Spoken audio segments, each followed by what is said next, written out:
let's review Terrifier 3. So with Terrifier 3, we follow our heroes 5 years later since the events of the last movie where Art the Clown has risen once again to haunt them, this time in the Christmas season. And that's all. Pretty say I don't give any spoilers, you guys. This will be a spoiler-free review. Right now, I am not in my usual setup. That is because I'm currently attending Fantastic Fest, where I got to be at the world premiere for Terrifier 3. It's like the only reason I decided to come here. And well, it's just kind of been a crazy ride for Art the Clown. This was literally a guy I first saw in an anthology movie, All Hallows Eve. I thought he was creepy. He came out with his own film.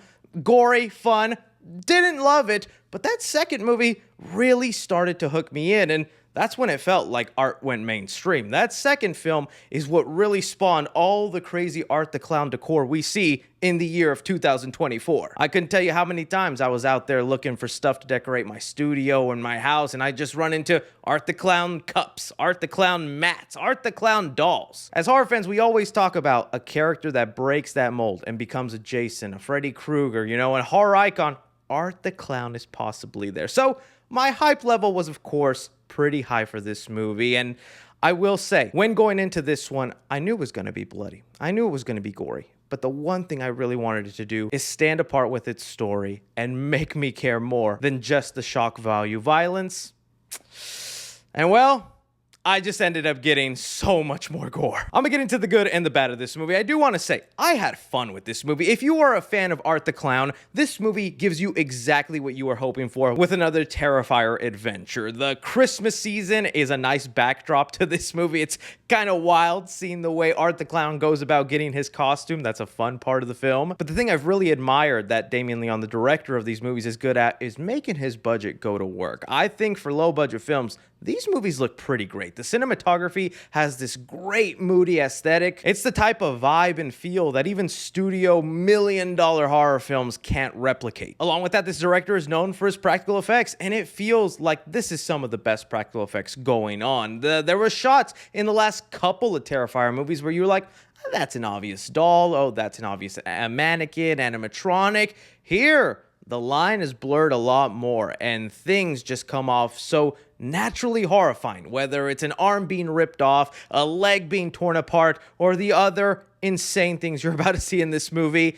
Practical effects wise, it looks great. David Howard Thornton as Art the Clown has just been my favorite part of these movies. It really has come to a point where I kind of admire the character sometimes a little bit more than the movies that he's put in. I've said it before, although I enjoy aspects of that first Terrifier movie, I'm not really a fan of that first film. And a lot of that is because it's lacking any story. It's just taking Art down the stroll of a random night and him going through body count through body count. The second movie is what really got me invested because they introduced a final girl, Sienna, played by Lauren Rivera. I can watch Art the Clown have fun all day long, but after the 10th body he's killed, I'm a little desensitized and I want a little bit more substance in this movie. And I do get that to a degree. Like Lauren Rivera, Sienna in here, she continues to be a badass. She gets so many great scenes and they're teased in the trailer of her big battle with Art the Clown, and that's got to be one of my favorite parts of this movie is just seeing them go at it and the mayhem she is put through and her putting it right back to Art. The film also tries to tackle, trauma and what it's like to go through a horrific event. There's even some nice commentary about people, who obsess over true crime stories, and I thought that was kind of nice. It's just more stuff that can be added that commentates on horror that isn't just, look at the way I can cut this lady's head off. But on that note, I know that is kind of what you want out of a Terrifier film. We know the infamous salt bedroom scene from the second movie, and you're probably wondering, Chris, do they top that? Do they go there? I don't think I'm exaggerating when I say 70 to 80% of the kills in this movie are basically on the level of that salt bedroom scene. If you come into the path of Art, you are not going down in a pretty way, and it is gruesome to see. Jaw to the ground, some of these sequences in here is just gonna stay with you, probably leave you nightmares, and scar you pretty bad. And with Art becoming increasingly more mainstream, he's starting to have his own controversy of Art's gonna be offing children in this, This franchise really doesn't seem to care about those kind of criticisms. And even with that, if you're someone who's sensitive and thinking that's holding me back, I don't want to see no little kid done the way other victims do. As far as Art the Clown goes, it's as tasteful as can be, while still making you a bit uncomfortable. I'll just say that. You let me know when you see. So look, yes, as far as what I wanted in an Art the Clown adventure, it delivered on that. But I hate to be this guy while I'm still a fan of this character. And they already confirmed Terrifier 4 in the works.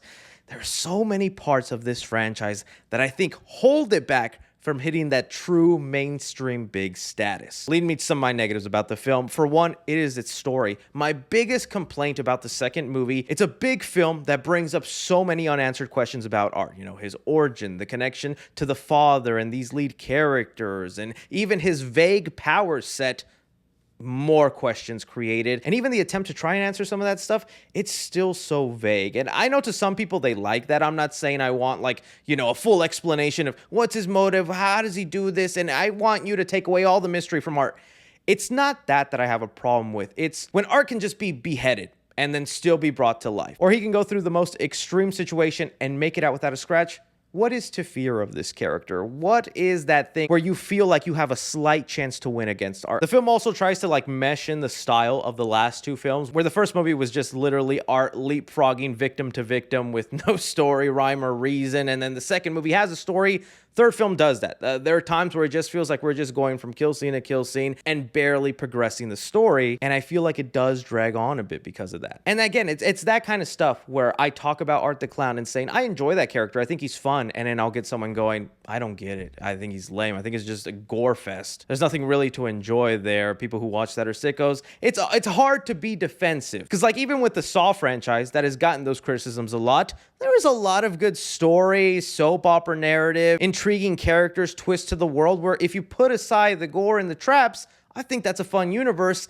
And I don't know if I'm there just yet. I like Sienna, the brother, some of the leads, but I just feel the franchise is still in its I want to shock you and just scare you with these gruesome visuals. And since this movie has a lot of it all throughout, you just get desensitized after a while and you just more want substance in these movies. So when it comes to Terrifier 3, I'm going to give action 3.5 stars. There are so many sequences. The body count is 10 times bigger, I think, than the last movie. There isn't at least 5 or 10 minutes that go by that you're not seeing Art the Clown do something crazy. Commenting the movie, I'm gonna give it 3 stars. I like the sense of humor Art the Clown has, and he actually gets a lot more scenes this time around to kind of, I wouldn't say break the fourth wall, but kind of, you know, wink at the audience. And I think that's just always kind of fun to see. Drama in the movie, I'm gonna give it 2.5 stars. I would still like the story to kind of be the priority going into this next trilogy or this next movie. I still love seeing Art the Clown go crazy on the human body, but I want a story where I care about that happening instead of,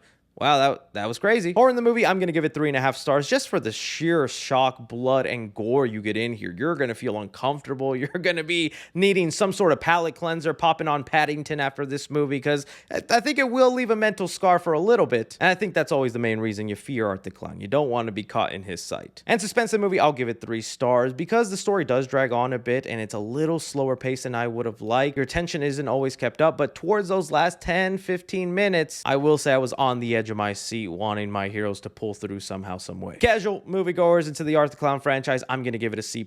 It's not for everybody. This isn't a film you can just sit down and watch with your grandma, unless your grandma's cool. Cinephiles, I'm gonna give it a B-, and critically, I'm going to give it a C+. So for Terrifier 3, while I still think it has some setbacks holding the franchise for greater things, there's still so much entertainment and appreciation as a horror fan that I think it's worth checking out in theaters.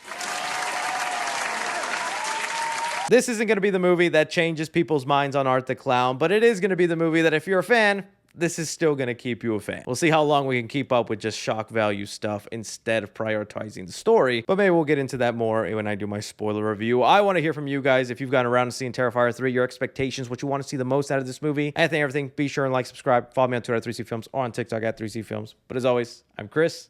Take care.